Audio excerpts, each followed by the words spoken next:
Hello friends, જય શ્રી કૃષ્ણ. મારા કિચનમાં તમારું સ્વાગત છે. આજે આપણે બનાવીશું ઓરિયો મિલ્કશેકની રેસીપી. ઓરિયો મિલ્કશેક બધાને ખૂબ જ પસંદ છે, ખાસ કરીને બાળકોને. ઓરિયો મિલ્કશેક ઘરે ખૂબ જ આસાનીથી અને ઓછા સમયમાં બનીને તૈયાર થઈ જશે. તો ચલો સુપર ટેસ્ટી ઓરિયો મિલ્કશેક બનાવવાનું સ્ટાર્ટ કરીએ.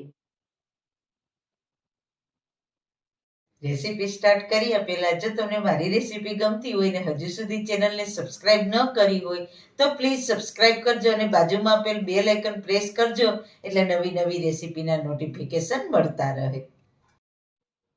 સૌથી પહેલા એકદમ સુપર ટેસ્ટી ઓરિયો મિલ્કશેક બનાવવા માટે મેં અહીંયા ઓરિયો બિસ્કિટ ક્રીમવાળા લીધા છે. તો હવે મિક્સર જાર લેશું અને તેમાં ઓરિયો બિસ્કિટનો ફાઇન પાવડર તૈયાર કરી લઈશું.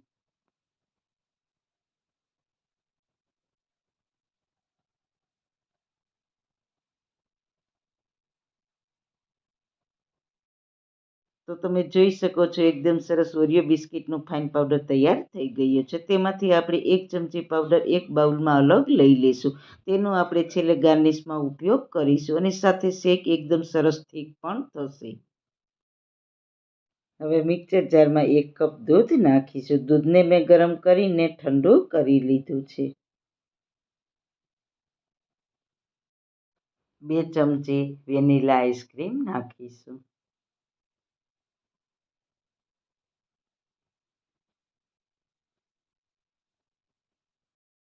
1 ચમચી ચોકલેટ સિરપ નાખીશું.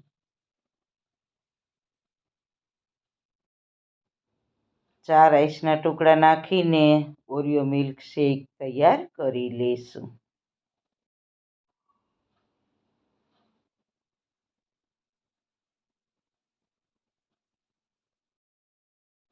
ત્યાં આપણે શેક સર્વ કરવા માટે ગ્લાસને ગાર્નિશ કરી લઈશું.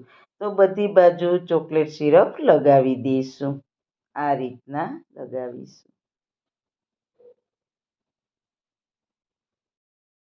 તો તૈયાર છે એકદમ સુપર ટેસ્ટી ઓરિયો મિલ્કશેક. તો તેને આપણે સર્વિંગ ગ્લાસમાં સર્વ કરીશું.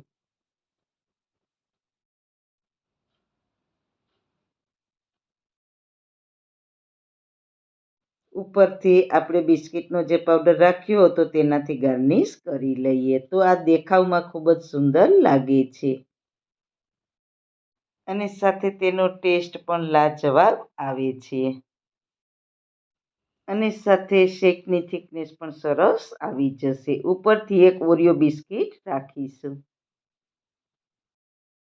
તો આપણું મજેદાર ટેસ્ટી ઓરિયો મિલ્કશેક ઘરે ખૂબ જ આસાનીથી બનીને તૈયાર થઈ ગયું છે. તો જરૂર એક વખત ટ્રાય કરજો અને તમારા બાળકોને પીવડાવજો, જેથી કરીને બાળકો ખુશ થઈ જશે. તો એકદમ ટેસ્ટી અને આસાનીથી બની જતી રેસીપી જોવા માટે મારી ચેનલને જરૂર જોજો. બહુ જ સરસ ટેસ્ટી રેસીપી જોવા મળશે. તો સારું ખાઓ, ખુશ રહો. આવી સરસ રેસીપી જોવા માટે તમારો ખૂબ ખૂબ આભાર.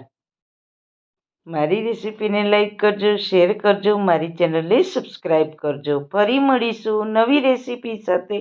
જય શ્રી કૃષ્ણ.